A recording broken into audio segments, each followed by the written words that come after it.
Across the world, there are scores of people working on solving the issue of the foster child and the orphan child, the child who's come from the hard place. There are scores of legislators. There are scores of government agencies. There are community services and community agencies. But the real healing, if it's going to happen, is going to happen in the heart of the church. It's going to happen in the ministry of the church. I don't believe that real healing is going to happen unless the family's got an eye for what the child really is, who they really are. And that will take knowing God's heart and seeing God in the child and in myself. And individuals that are in the church are embedded in a community, a family. And so they have a family, a greater family to give to the child. I was recently testifying for legislation at our Capitol as an invited expert for legislation on foster and adopted children. And the woman who chairs, the legislator, the senator who chairs the committee said, this problem is just too big for the government. And she said, we need the church. And that's my sentiment. We need the church. This is the ministry. This is God's heart. This is the ministry of Jesus. In order for the church to meet this call, number one, we're going to have to be in a time of soul searching ourselves. We're going to have to be aware ourselves. We're going to have to be able to hear God's voice and understand which part of this challenge is God calling me to.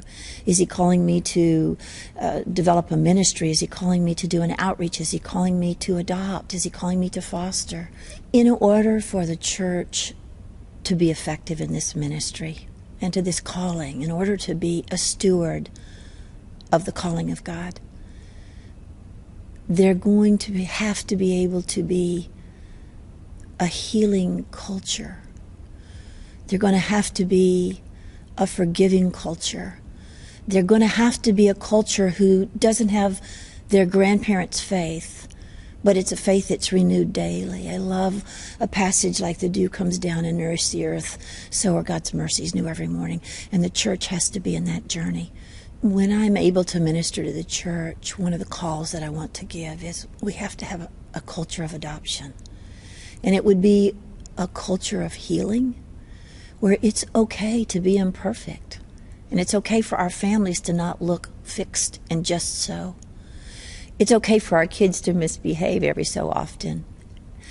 Because there's a culture of healing, and there's a culture of acceptance, and there's a culture of unconditional love. And there's a culture of seeking God's faith together. And there's a culture of having permission to wait till I know God's voice before I move into a ministry. But when we begin to create a real culture of healing in our church, and we're responding to God's voice, not to something some other ministry is doing, or not to something some other church is doing, or not to something somebody else is great at, but an authentic call that comes from deep within myself and deep within that church as a unit and deep within the ministries as a unit, that is the force that can't be stopped, because that is Jesus manifest in our church family.